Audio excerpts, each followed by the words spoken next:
Alrighty. Okay, so we're done with sound check. So we talked about the rules and regulations, just to keep it neutral and all that good stuff. Yeah, stay in the middle. Yeah, stay in the middle. And my rule of thumb is I want my mom to be able to listen to this without calling me. Right? Okay. Yeah. Mom's a good gal, but Well, I have never met your mom, so she don't like F-bombs. Yeah, I don't like them either. Yeah, well, then we're safe today. I don't like them. Doesn't say I don't use them. Yeah. Now, in what kind of situation are we talking here that you use one? Just give me one from last week.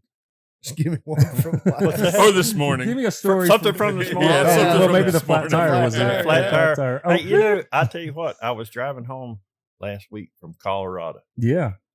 And it's like I can never make it. I drive back and forth all the time, and it's like I could never make it without something. Mm-hmm. Yeah. So I was over near. It's a long haul. I was near Dixon, Tennessee, and in a hammer lane. Of course, that's the left. I live my life in the hammer lane. Hey, so what is what are you hauling back? Well, I about everything I had. I've been out there since July. I had 2 dogs. I only brought 1 horse back. Sold 1 horse right before I left. Okay. All right. So I was bringing the load. My horse and my dogs, and then my wife had bought some furniture, traded. Anyway, I had the trailer and the truck full of, all my belongings, and was coming back, and I felt it, boom, and I looked, oh boy, and all I can see is sparks flying off the right side of the trailer, and my wife is freaking out because they do when that happens. The tire and the wheel was in the right lane, right in front of the semi I just passed, running down the road, passing you. Oh yeah. I've heard of this happening to a lot of people. Like your wheel comes off. Yeah, it was coming, and so it drifts off the road. So I drift off. Well, here's this Volkswagen sitting on the side of the road, broke down, and I'm thinking, what I'm thinking is F-bomb. There you go. There it is. There it was. There it was. There was my F-bomb moment. Yeah. Okay. Anyway, so luckily through divine intervention, the tire goes right between the Volkswagen and the guardrail, misses.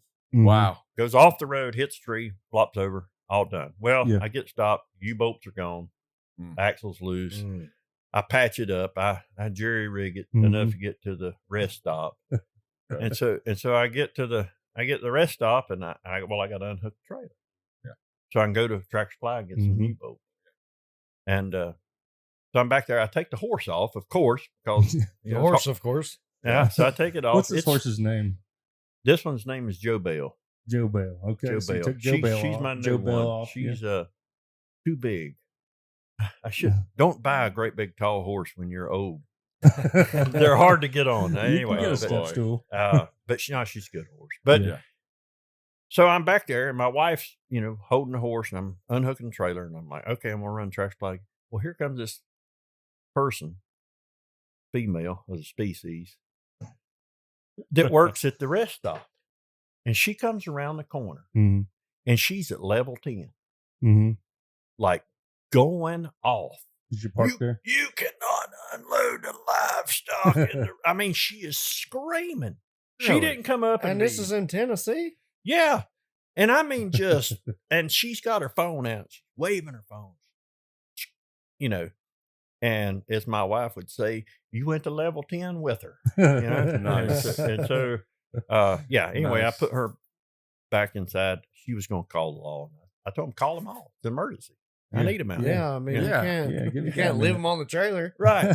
And so, anyway, we got through it, and then I got in town, run out of fuel in my truck. Oh, are you kidding me? Well, I was going to the Dixon exit to get fuel. So I was stretching it. And so then I go to the Tractor Supply, and then my truck starts running out of fuel. I made it in, and I took a knee, had a talk, and then everything's good. I made it on home. Yeah. Hey, I've been through that almost exact conversation. Ripped the axle out, fender goes flying, and then run out of gas almost. Well, I didn't run out of gas. I was literally that's the way I was. Yeah, just barely into the gas. Wife's mad because a lot's going on. I left my wife at the rest area with the crazy one. Yeah. Level 10. Level 10. So what did she do? Just like tie the horse up and hang out a minute? She just stood back behind the guardrail and just let it eat some grass. Nice. Not bad. I bet that was quite a show for the passersby. Yeah. Yeah. What in the heck is going on around here? Yeah, what's going on here? Yeah. All right. So this is the Lordy Day Podcast. Big Kev, what's up, brother? How we doing, Johnny Ray? Oh, man. Same old, same old. This, I think, is our final episode of season 1. Is that correct?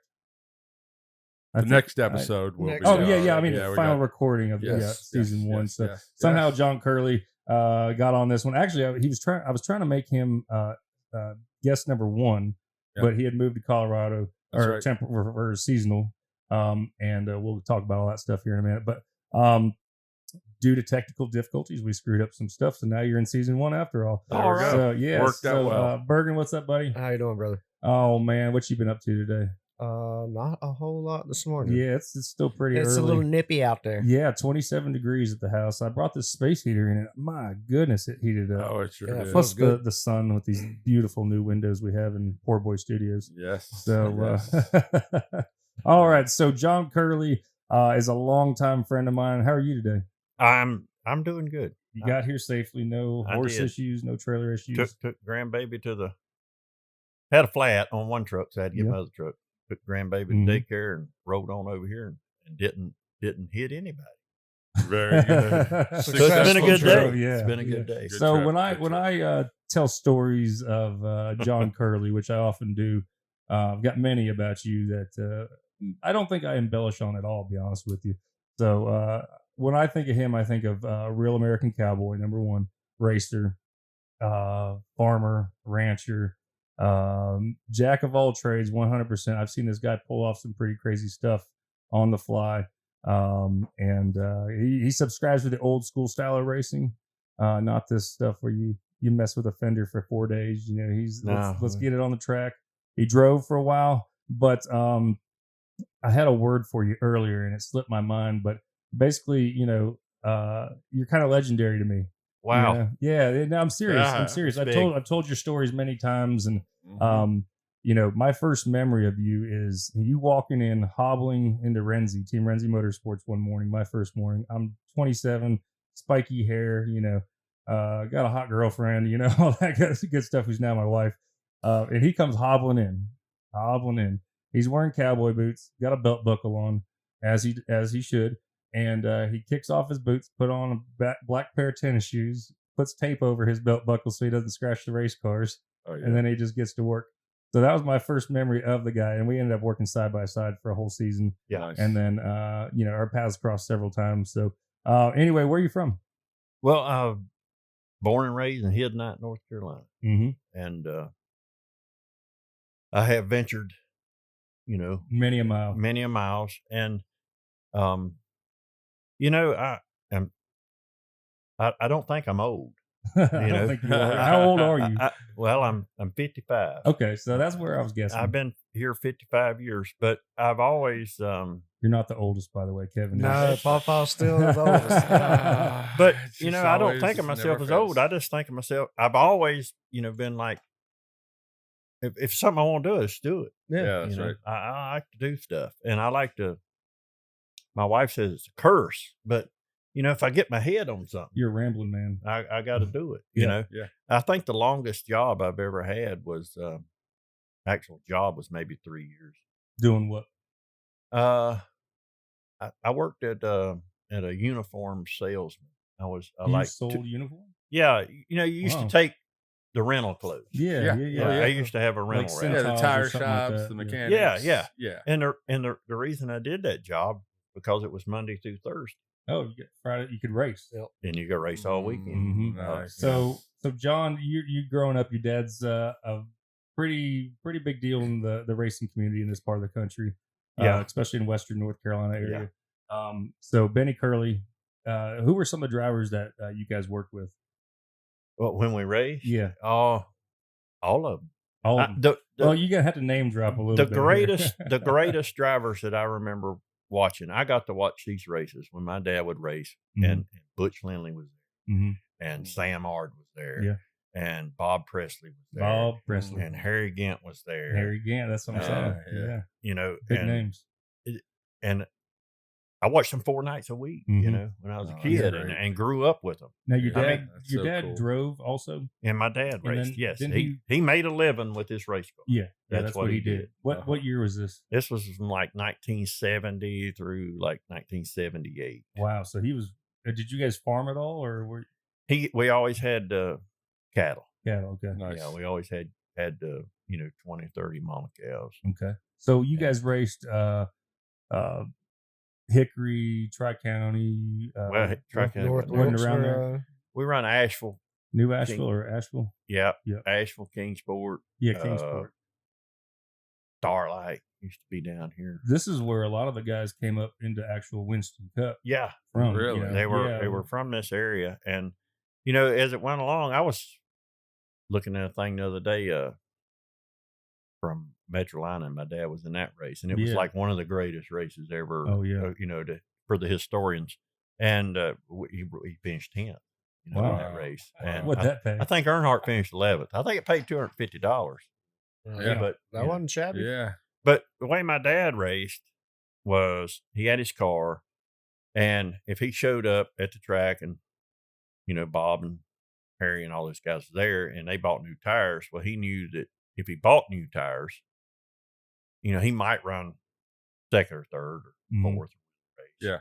Or he could buy some scuffs for $25 and he knew he'd run 5th or 6th. Yeah. And he wouldn't spend $400, but at the end of the night, he took more money home. Yeah. And he was there to make the money to go to the next race and pay the bills at the house. money. Yeah, Of yeah. course. So he raced a little bit different. And actually, my dad passed away this year. Yeah. And he had gotten real bad in his health and his mental health. And I took him to the VA hospital, and he had dementia and different things. Yeah. And we were driving down the road, and he hadn't said anything at all. And he looked over at me and he said, "What should I have done different?" And I thought about it. Yeah. And I said, "You know what, Dad? You should have bought stickers." Great Because at the end of the day, you should have bought stickers. Yeah. And so when he passed, I was holding his hand. Yeah. When he was drawing his last breath, and I said, "When you get there, buy stickers." Oh man, you can make me cry. Yeah. So I've been emotional this Oh, year. So anyway, so I buy sticker tires. That's right. Yeah, That's right. I was gonna say you That's in right. my view, you live life to the fullest, We try to. especially the last 10, 15 years. I think. Yeah. I've always heard I've heard recently since I turned 40 that's when you really start living. Yeah. The kids are getting older. You got a little bit of money in your pocket, hopefully. Start appreciating different things. Yeah. And you're Yeah, not that's true. sleeping off hangovers every Sunday. That you do know? help. That's right. So That's so right. how old were you when you started racing? I was probably 90. I was probably 23. What kind of car were you driving? My first one was a dirt car. It's a Pinto. Okay. Yeah. Yeah. Wow. As a matter of fact, I got a great story about this intersection right here Okay, here in Fallston. at the red light. Yeah. Because there's a racetrack. There used to be a racetrack out there. Did.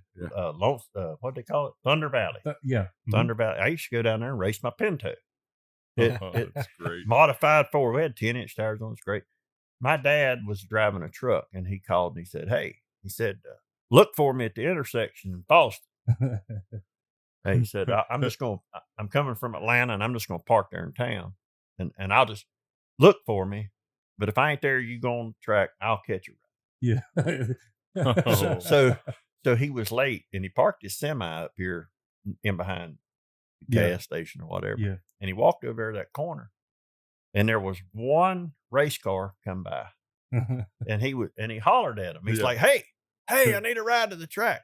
Well, they just flipped him off. Oh, no. Oh Yeah. boy. They flipped him off, said something. Well, my dad was Got a big the guy. walker? Yeah, he was a big guy. I met him once. And so he shows up at the racetrack, and the first thing he's going to do is find them people. Yeah. So he finds them, and he just walks down there, and nobody knew it. He Mhm. walked down there and just gave them all the what for, Yeah. And so then we're getting ready. we're watching another race. It's the late model. Uh-huh. And we're all standing on top of my truck. Had an old cube van, that old 57 Yeah, cube van. yeah, like, kind of like a early step van. Yeah. We're standing up on it, and they all come by. And my dad just sticks his finger out and points at the car. Goes by. That's the one. That's the one. And I said, "What you doing?" What's that about? And he said, "I'm putting a finger on him." He said, "He'll not run one lap." Oh boy! And I'm like, "Oh, he put the voodoo on him." Yeah, and I'm like, "What do you do?" And so he tells the story. Well, lo and behold, they dropped the green. Uh-huh. They come down the front stretch. The throttle hung wide open on that car. And he wrecked. Went plumb up out of the racetrack through the chain link fence and landed in the back of a pickup truck in the grandstand with the throttle still hung while it's sitting up there. People were scattered. Whoa, whoa, whoa. Yeah. And they finally shut it off. Oh, And my that's dad funny. does this. He goes, "I didn't mean to do all that." He sounds like a character. The power of the finger. Oh, that's So funny. So from then on, it was like, "Hey, don't be pointing that finger at me." Yeah, easy on that. No finger wagging. So, so you're racing a Pinto. When did you start? What you did? Did you ever do Goodie Series? Never did. You did the Never did. I did ARCA. Hooters Pro Cup, ARCA. I did ARCA. Did you do any Hooters Busch? Pro Cup, Pro Truck Series, yeah, late model stock. yeah.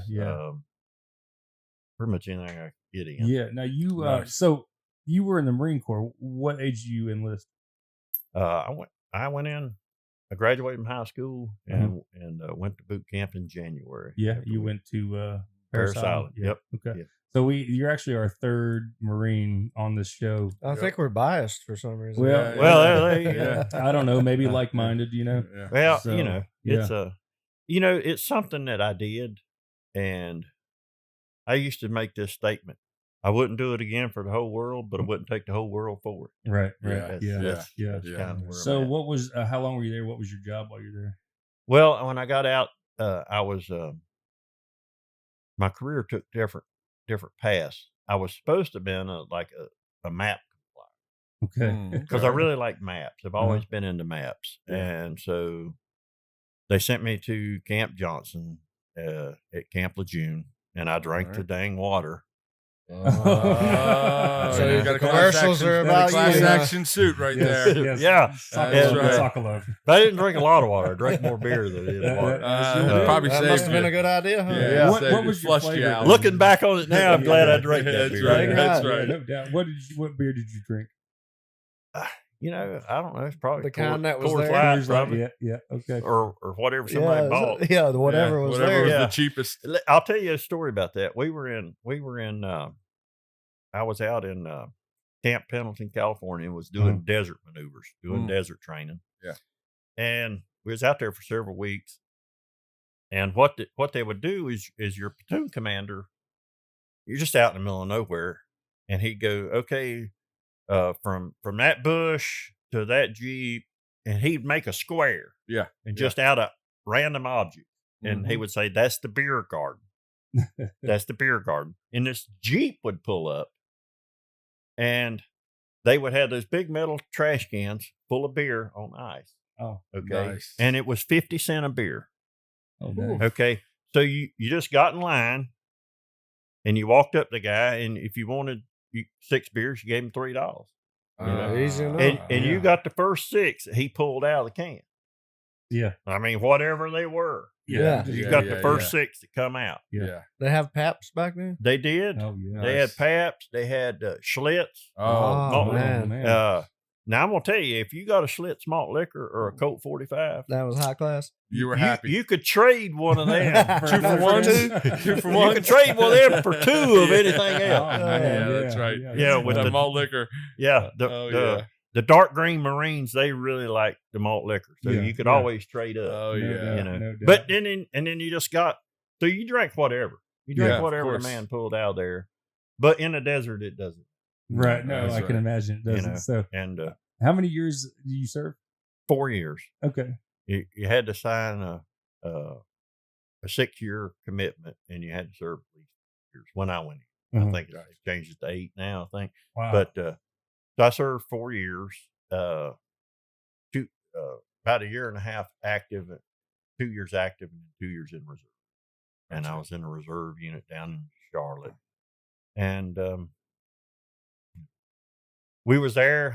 I signed the line and let them have me, and did what they asked. And there was no real conflicts or war going on. I got out in January of '90, and they invaded Kuwait, Desert Storm Desert Storm. That's in right. like February, and so it was like they automatically started calling us back. And by the time they got the paperwork, Desert Storm was over. It was over. Jeez. Yeah. So Yeah.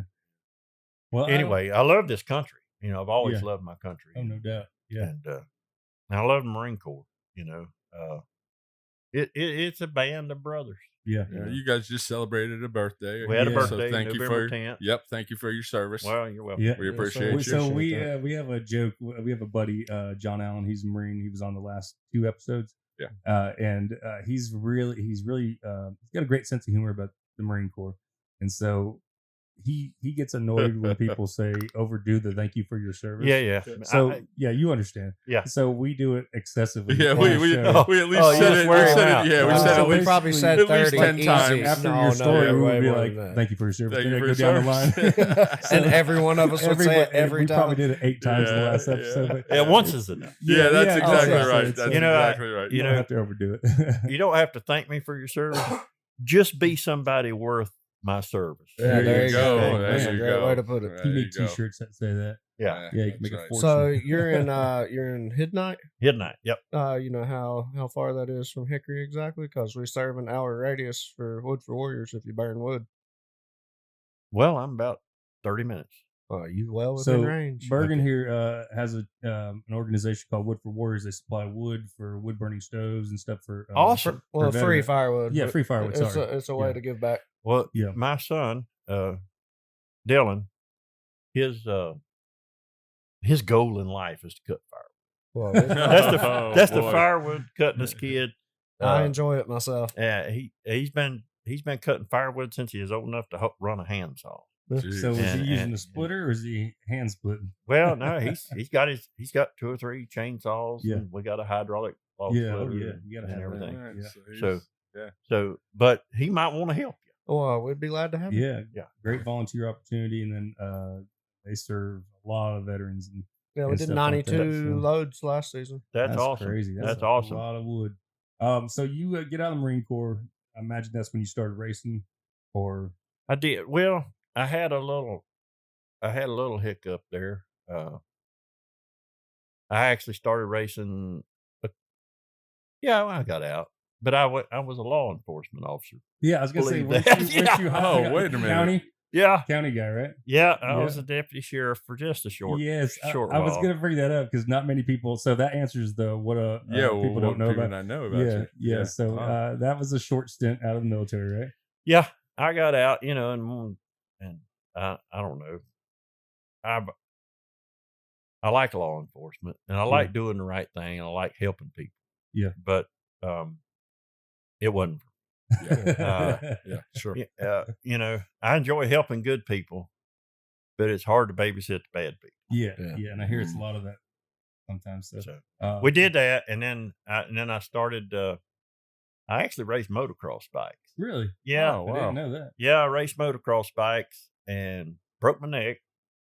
Oh, boy. Yeah. I told you this guy had a lot of. We're Yeah. in his I was- 20s right now. We're in his 20s right Yeah. Yeah, and so Oof. and then I was still doing that, and I had gotten married and was married for like a year, Uh-huh. and we split up. We parted company. Yeah. And when we parted company, that winter, I was like, I had been racing dirt cars. I'd already went from motorcycles to dirt cars, and then I thought, man, I want to race. Mhm. I want to Nice. race Yeah. Hickory. So I got it in my mind. Well, that's what I got to do. So that's when I really lit into Was it. your dad still racing? No. Okay, no. so he His last race was in '86. Okay. In '86, we went to Darlington, Mhm. and we raced there and crashed. and blew a tire. Coming off. What division is this? It's the Xfinity Series. Yeah, so Busch Series. Yeah, Busch Series. yeah. Run the Busch race. That's pretty impressive. Wow, yeah, that is. Not everybody can say they ran a NASCAR Busch Series. Right. He was from about 78 to 86. We would run 5 or 6 races. We'd go to Rockingham, Darlington, nice, maybe Daytona and Charlotte. Mm-hmm. He liked those tracks. We ran 6 at Darlington in like 83 or 4. Dang. Oh, that's cool. Not bad. But on used tires. Yeah, that's right. How did you do at Daytona? That's right. In the latter years, we didn't do really good there, but we went. He actually went to Daytona in '64. Wow. Yeah. Wow. And then What was he racing then? Yeah, that's what I wanted to know. He had a 63.5 Fairlane. Oh, nice. Wow. Ford guy. Ford. I guess it's Fairlane. Ford. Yeah, 63.5 Ford, big block in it. Yeah. And went down there. I still got the door off that car. Oh, do you? Oh, that's That's cool. pretty cool. Pretty awesome. Yeah. Memorabilia. I think that'd be really cool. And but yeah, and then after that, he got rid of that, and then he started running. He built a dirt car. My grandfather had a garage and a junkyard. Oh, nice. perfect for a racer. Yes. Yeah, and so they built the car, and then they run it a while, and then my dad decided, for whatever reason, he wasn't going to drive it one year, so we put our neighbor in it. Put Harry Gant in it. Harry Gant was your neighbor? And that was his first car. That's pretty cool. That is great. I mean, that's epic. Hey, right there. so the word Harry word Gant. I was missing earlier to describe John Kerly here is he's a country music song. You know, Yes. Thank you, John. Yeah, he is. And wait, we're going to cover the rest of the bases as we go forward here. So Rambling Man. Rambling Man. There you go. Yeah, but so and then Harry drove the car for a year at Hickory. I think Harry drove at 65 and won the championship. That's Oh, crazy. wow. in y'all's car. In y'all's car. Yeah, and in the hobby class, they only had 2 classes: hobbies and sports. Gotcha. And if you won the championship, you had to move. Yeah, Like there wasn't an yeah. option. You had to move up. That So- way you could keep the younger talent actually advancing and competitive. So Harry and his dad, they went and built a car to move up to sportsman. So then my dad took the car and run Hickory in '66 and won the championship. Oh, So- dang. Heck yeah. So then Must he have been a moved good up. car. yeah. Yeah, Nice. it's a pretty good old car. Yeah, that was a good car. So, But you're where we- racing at Hickory. You raced against. I remember you saying Dale Jr. Yeah. Kelly Earnhardt. Yeah. Now, am I making this up, or was Kelly Earnhardt sweet on you at one point? you might be making that up. I could have You know, sworn. we were friends. Okay. We were friends. Well, we were never sweet on one another Okay. that I knew of. She should have spoke up if she was. But anyway, no, she was good. She was a good friend. Yeah. And she was struggling at Hickory. She was running Tri-County. I think what they did, she ran Tri-County every week, and Kerry ran Hickory every week, and Dale Jr. ran Myrtle Beach every week. Beach, yeah. Because I guess their dad didn't want them all running at the same place all the time. But when they would, like when we'd run Wilkesboro or the big Myrtle Beach race or a big race at Hickory, they'd all come. Anyway, a friend of mine was kind of crew chief in her car at that time, Danny Williams. And so Danny called and he said, "Look, we're kind of struggling over here getting around the track. Would you ride over here and help us?" Yeah. And so I went over there, and she just didn't have the line down, you know. Yeah. And so I actually took some duct tape and went out and made some marks, give her some points to go off of. Yeah. And I had a 67 Camaro. Mhm. It was my brother's. I was in it. And so I took her out and took her some laps around the track. And then Danny, I got in her car and ran it a few laps and made some adjustments. And then she got in it and she was on. You know? Nice. She could wheel a race car. Yeah, I heard she was one of the better ones. Yeah, she could wheel a race car. Yeah. And well, they all could. Yeah. Well, I you mean, know. how could you not Yeah. after growing up in that house? Well, also you're given the tools, you But know, more or I less. came along at that time, you know, racing with them, and a lot of people had animosity. Well, yeah, Well, naturally. the name, you know. Yeah. And I always thought of it as, well, if my dad was, I'd be doing. You I'd dang do the right, same. yeah. They're In just fact, you jealous. were. Yeah. You- So, you- so you why have to why, have more would, giving, you know? why would you be mad at somebody for doing that? Yeah. That's exactly what I would have done. Yeah, if and I they was- probably would too. Oh, Right. absolutely. Yeah. That's right. And so would they. So, I got along. I still get along. I see Kerry at Yeah, rodeos yeah. and stuff. I mean, we're still friends. Yeah. I've seen Kelly. Funny thing, my wife bought some stuff off the internet. Yeah. Some dining room tables. We gotta go meet this lady and pick up these tables. We got there and it was Kelly. Oh, really? Yeah. Yeah. Oh, that's Wow. funny. That's And I was funny. like, hey, I know you. Small world. Well, yeah, that is a small world. So, So, okay. but So they're you- good people. yeah. They're real. And I'm so proud of what they've. Kelly's like. Yeah. Kelly runs that whole deal. Yeah, down she's there. the boss. She's Yeah. she's the boss. She's a good gal. Yeah. But we were never sweet on one another. Okay. All right. I didn't want to. There was no reason for me not to be, but we were. I didn't want to start the rumor, but I did. No, actually, I didn't. I could have sworn that I heard that back in the day. But you know how rumors start. Someone Yeah. tells a story that you told earlier, and it changes a little Well, bit. and I Right. think that's how me and you got to be such good friends. We used to have break uh-huh. at Renzi. We was Yeah. both working at Renzi. And me and Billy Naswitz would get Yep. to telling stories. He's a big deal in racing modified. He's huge Yeah. deal in racing. Richie Yeah. Evans, crew chief, who won okay. most I mean, NASCAR championships ever. That Yeah. man built more winning race cars.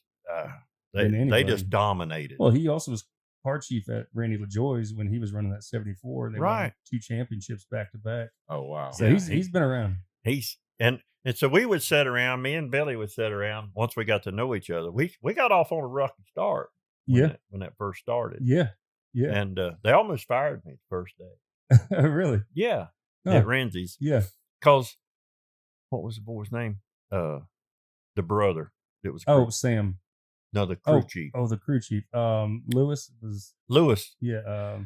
and Pat. Remember Pat? Well, that was before me. Okay. Yeah. Well, they hired me on Friday. Yeah, come on in. Yeah. Start Monday. Okay. So I show up Monday. Well, they had quit and they had a new crew chief.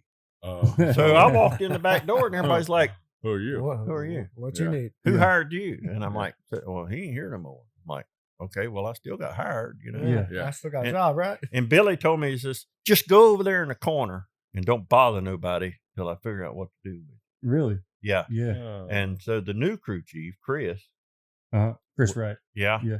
very, he's like, on the steering box, sway bars, everything raised up 2 inches, Mm-hmm. because he's going to start traveling. Yeah. And the guy that was doing the heavy fab, I don't remember him. Like I said, I hadn't been there but a day. Yeah. He basically had the attitude of, well, if you can't take what we got and run good, you ain't no good. Mm-hmm. Terrible attitude. Yeah, man. and that's not how it works. And That's so a team he- attitude yeah, right and there. he's like, I ain't cutting a race car. I ain't gonna do it. Mhm. I ain't cutting them, And so it was like this big turmoil, Mhm. And of course Billy's in the middle trying to.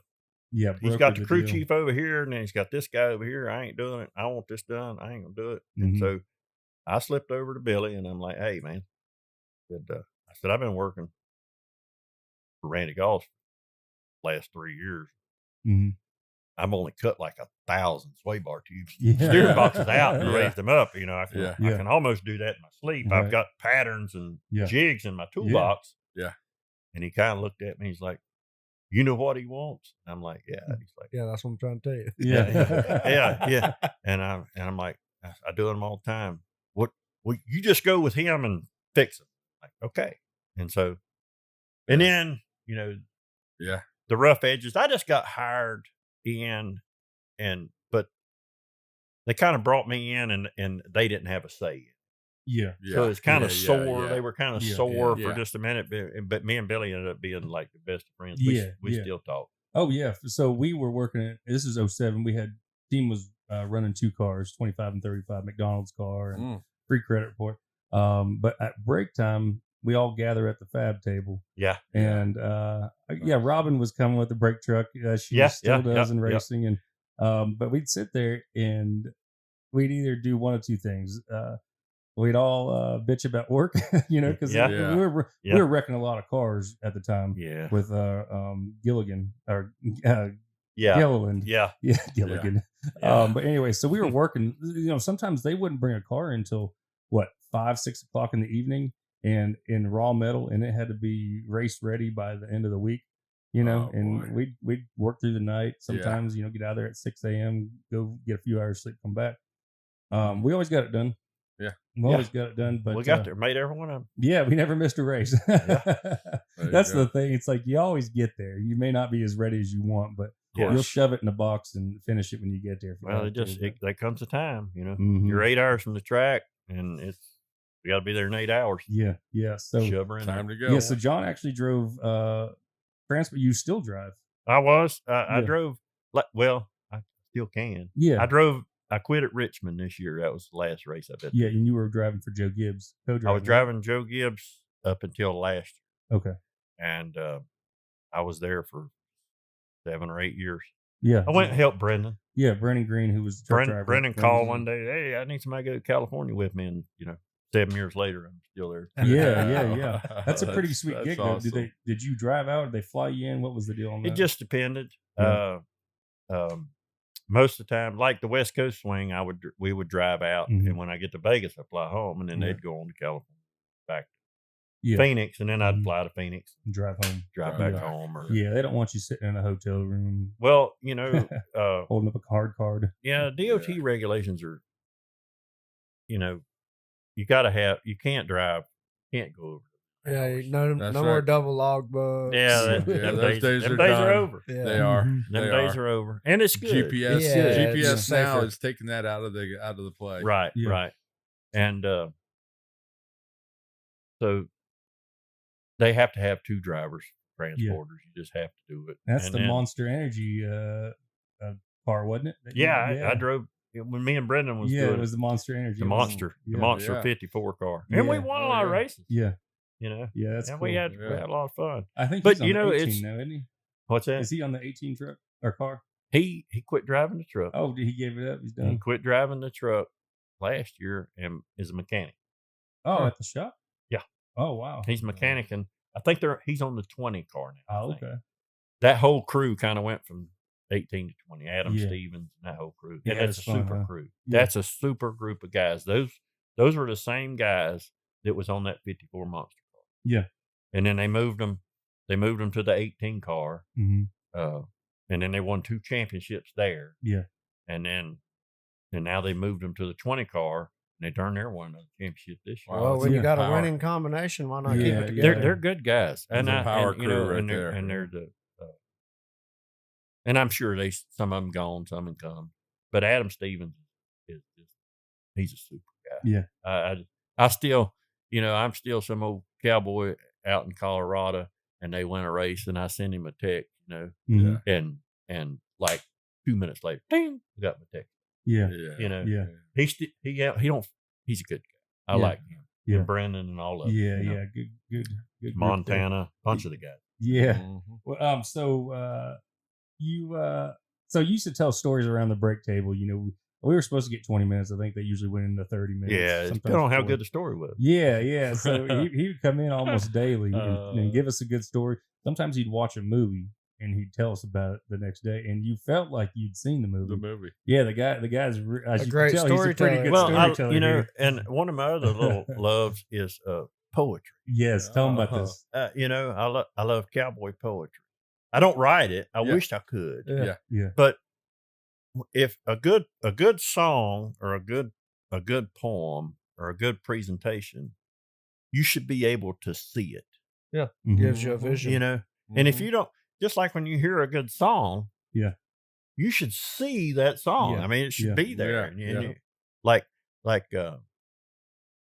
one of my favorites is the Cowboy and Day. And the first line is, the sun is just a thin line to the east. As you step to the corral and capture the beast. And so, and you can instantly see the horizon. When you say that. So I just found my new voiceover guy. Yeah. Oh yeah. Yeah. Well, see, I'm trying to in Forest City, especially, I'm trying to take myself out of the videos. Okay. A little bit, and they made me. You need the voice. Huh? They made me do the voiceover this time, and I feel like I sound like an idiot. But so. Well, I'm the same way when I hear my. Oh man, you got like who's that guy from Roadhouse and he was on The Big Lebowski. Sam Elliott. Yeah, Oh, yeah. Sam Sam Elliott. Elliott. He's a great actor. Voice. Yeah. Oh, yeah. He's a So great actor. I get that vibe. So I was going to ask you to recite some poetry, but you covered that already. Right Okay. There, so. Well, that I enjoy that. Didn't you record an album of it?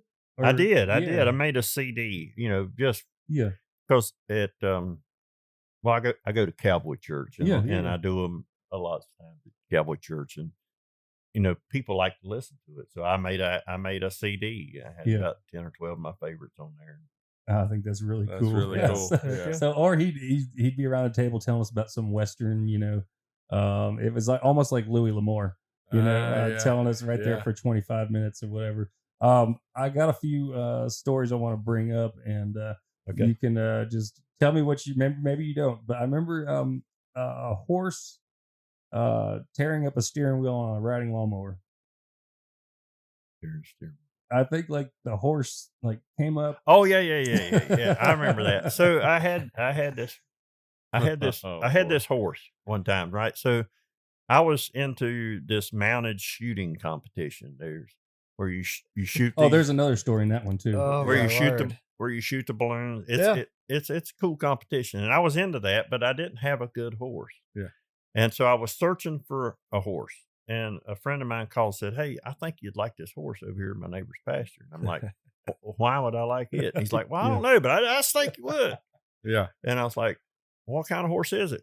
Well, it's, the horse. The kind of rides yeah. horse. I'm like, "Oh, okay." And I'm like, she's like, if anybody can catch it, they can have it. Oh, great. And I'm like, yeah. Well, how hard is it to catch? Well, I don't know. There's been 3 guys that were chasing it for 2 days. They ain't caught yet. So I go over there. Challenge accepted. Mm-hmm. So I go over there and I walk down to this pasture, and I'm standing there holding the halter in my hand. I'm just standing there looking at it. I thought, well, it's a horse, Yeah. and it's standing across the pasture looking at me, And you want to try me too? I just stood there. Yeah. Everything walked over to me. There you go. Meant to be. And so I put the halter on it. I let it out. I took it down the trailer and saddled it up. Grabbed my pistol. Rode off. Mm-hmm. It walked trot canter, lope, stop, back up, side pass. Gunshot, nothing. Shot the gun off of it. The whole deal. And it's kind of like I had a connection. Mm-hmm. He put the Crocodile Dundee on him. Yeah, something happened. Something happened. I looked at the horse and I'm like, "Hey, if you want to go with me," actually, what I done is I took him off and I just throwed the reins on the ground. I said, "If you want to go with me, stand right there." I said, "If you don't, then run off." That's right. And I whipped my pistol out and started shooting, and the thing just stood there. Damn. I'm like, okay, so I took it home. So there you go. And I actually left there and drove right over here to Tommy Pooby's place, right up before you get to Vail. Mm-hmm. That night, left her place, went to a team sorting over there and won $200 with that horse. That horse. Oh wow, that's meant to be. Yeah, and so but this horse, every horse has a hole somewhere. Mm-hmm. Well, this one did not like you to cinch the saddle up. Like right off, and so I get him home and I throw the saddle over and I cinch him up one time and he freaks out. Yeah. Takes off backwards, goes into the garage where I had the lawnmower and ends up tearing the blame steering wheel plumb off the lawnmower there, thrashing around. I thought he was going to die, Oh yeah. But that's how the steering wheel got tore off the lawnmower. Yeah. That horse. That's a good story there. Yeah. So tell them about the time you borrowed a horse at a mounted shooting event and you nicked the horse's nose. Oh yeah. Oh, So man. when you shoot these blanks, it's just blanks. Yeah. But it's like black powder and stuff comes out. You don't want to shoot yourself. It hurts. Yeah. It don't kill. How you know? I've shot myself. There you go. In the leg. In the leg. Yeah, I had one time. You had a high primer. They were single action, so you had to thumb cock it. Yeah. Well, the primer backed out after you shot. It would kind of jam up. So I went and hit the thing on my leg like that. And it went off and shot myself right in the leg. Dang. And just made a big burn. Yeah. So yeah, we were up at Murfreesboro and drive all the way up to Murfreesboro for this big shoot. And when I get there next morning, I go get my horse out, and it's like dead lane, like I cannot walk. And I'm like, well, shoot. So my buddy says, "Oh, just ride my horse. You know, my horse will be fine." So I went in there. Well, I shot a balloon on this side, and then I was shooting a balloon off this side, and it kind of floated his head up, and the gun went off, and it shot him right in the side of the nose. Ooh. And he went on. You know, it didn't bother him near as much as it bothered me. I come walking out, and Tommy's like, "Well, how'd your horse do?" I'm like, "Well, shot him." Oh boy! What? Shot him right in the nose. Yeah. Well, we died laughing about that because I think at the time he was obviously fresh on his mind coming off that weekend on Monday, and I'm sure he was hobbling in as he did most mornings. Yeah. But so great. I'm trying to think. I don't want to ruin all the stories because we're going to record another episode here. But you worked at Roush, didn't you? I did. Yeah. That was, I hate to say it's my first big job. That was my first full-time racing deal. Mm-hmm. I was racing my own cars and everything, and was working at the uniform place. Mm-hmm.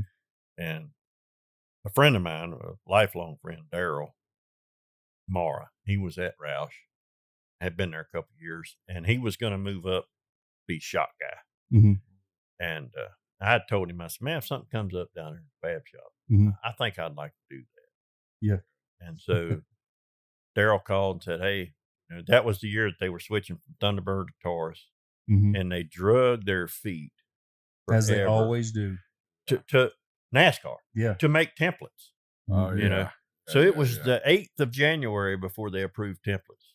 And Daytona is what? Like 4 weeks. Yeah, 4 weeks away. Yeah. And anyway, they hired me. I went to work in the fab shop. I worked there with Bobby Hudson. Oh, yeah. And Teddy Musgrave Jr. Me and Teddy worked side by side building those cars. Yeah. You know, day in and day out. There was a whole good group of people there. I think from January when I started till like June, we built 36 race cars. Jeez. Wow. That's a lot of race cars. And won. Wow. Won races. Yeah, what car was that? Huh? What cars were you guys building? We were doing Jeff Burton and Mark Martin. Was that the game car? No, we were in the Cup. It was you were in the Cup side. X-Side, X-Side and Valvoline. I was about to say Valvoline's. You know, there's a guy on Facebook. I don't know him, but I did talk with him. That, you know, at Vegas, Mark Martin was in that car. Mm-hmm. That was the car. That was car 51. That was what we did was we Jack and the team had decided to throw away Daytona and start on downforce stuff. Yeah, so he hired out the speedway cars. He just paid somebody to put bodies on them, and they're like, "We'll just go and do whatever we got to do."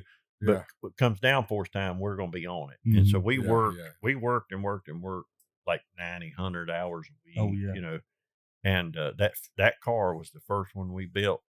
So we went to Daytona and we had problems. I think they finished like 40. Mm-hmm. We went to Vegas for the second race and Mark Martin won it. Waxed and Jeff Burton finished second. Mm-hmm. I mean, that was the first. The last shall be first. Yeah, that was the first Vegas race, I think. That was we got the big rings. Yeah, I was in high school. Oh, wow. Yeah. Got those great big rings, inaugural Las Vegas. It's down here in the museum in Shelby. Combs Family Racing Museum. At Phil Combs Family Museum. Mm-hmm. We'll get him on here with you. You got to get him on. Yeah, he is a curator of the sport. Awesome. He is just from go-karting up. You got it. If it's got a motor and wheels on it, he's a curator. Track announcer at Tri-County still, I think. And when you remember when I raced the Pinto, I used to go to Gaffney. Yeah, and he was there. He had a 4-cylinder car. Oh, we used to race against each other. Oh, okay, wow. Okay. So his dad was a flagman in NASCAR for years, for the 40s and the 50s. Yeah, and then his mom collected and paid out purse money from what I recall from the story. So back from a station wagon, you know. Yeah, and they'd pay out cash and all that. But so We got off track there. What were you? Was working at Roush. Yeah. And I worked there that year. And I worked 1 year. And then I got fired at the end of the year. Mm-hmm. So, what happened was I built an ARCA car. Yours. Me and Mike Potter. Mm-hmm. We went in together, made a partnership. We built the ARCA car. Went to Charlotte, run the ARCA race. Nice. And Mike just died last week. Oh, really? Yeah. He was my best friend. Yeah. And but anyway, that's when it started. And they, Jack didn't want people that worked for him in racing. Yeah. He didn't A want lot of racing. people were like that then. And so, and it wasn't like I tried to cover it up. I mean, I had Buddy Parrott on the toolbox. And Right. all the pit crew guys were my pit crew, at the track. So you were putting it out there. Nah, I wasn't going to hide it. Yeah. I was tickled to death to have him. Yeah. Now, did you ever? I assume you were on the pit crew because back then you kind of did everything. I didn't for them. You're right, but I mean, you pitted race cars. Yes, I was. I used to change tires. Yeah, I figured. I changed tires when we did it. When you hung extra lug nuts on your belt loop right there, and a t-shirt, and no pit road speed. God. Right, no helmets. No speed. Yeah, this was like when no they pit road speed. Wow. Back in the day, the men were men and the sheep were scared. We used to dive out there and they'd be coming by at 150 mile an hour. Down pit road. It's pretty crazy. Yeah, it was crazy. So how often did that wreck happen? That was like, I think Bill Elliott had a wreck. Guy got hurt, killed. Yeah, that's when it stopped. Yeah. Gotcha. But there was not a lot. Well, I guess you'd pay attention if somebody was coming that fast, wouldn't you? Yeah. So, especially at Pocono. Because see, they could just come around that turn and just come right down. You could come down pit road almost as fast as you come down the front stretch. Yeah. And especially if you were pitting. On the end. Yeah, I remember being up there one year and Harry was like pitted way down to the other end pit road. Yeah. And I was helping somebody, and we went across the wall. And when he come by, he hadn't been running 150. Yeah. So my only experience with that is, the All-Star race where they do it. What is it? A pit stop? They had to do one pit stop in 4 laps. Yeah. And so, but they do it. No pit road speed. No pit road speed. So you'd stand there, and for me, there was pit road speed, usually 55, I think.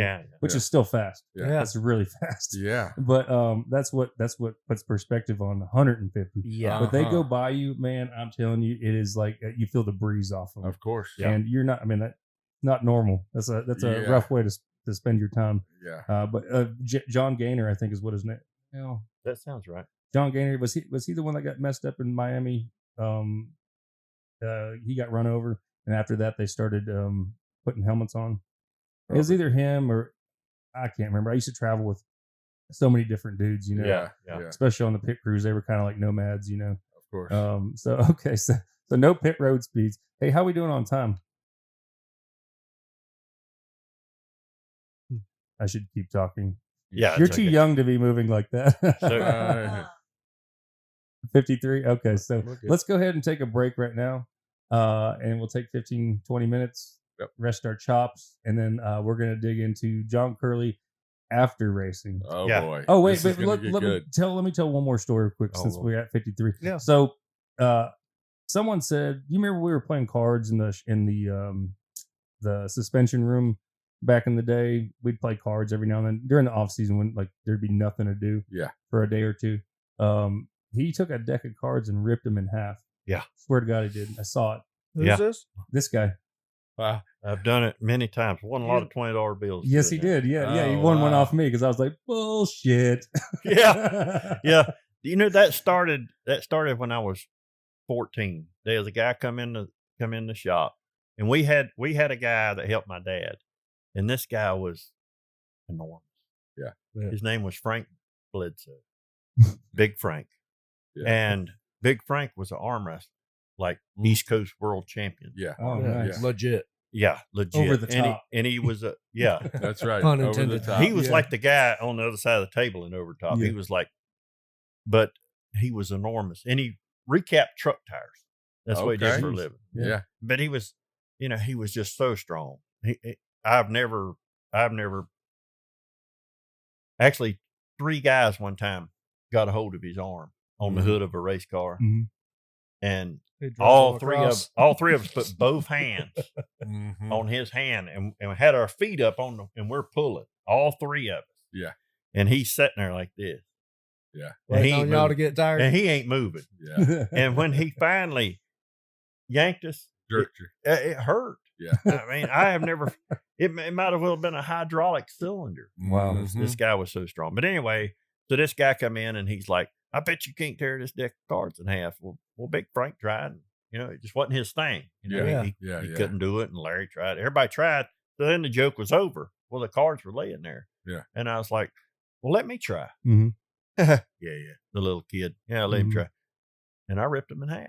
Yeah. Well, and they were like, and they were like, what? Yeah. And so I'm like, yeah. And so I that was the first time you'd ever done it. That's the first time I'd ever even tried. Yeah, and I done impressive. it. And I done it a lot more. It's kind of like what do you call them?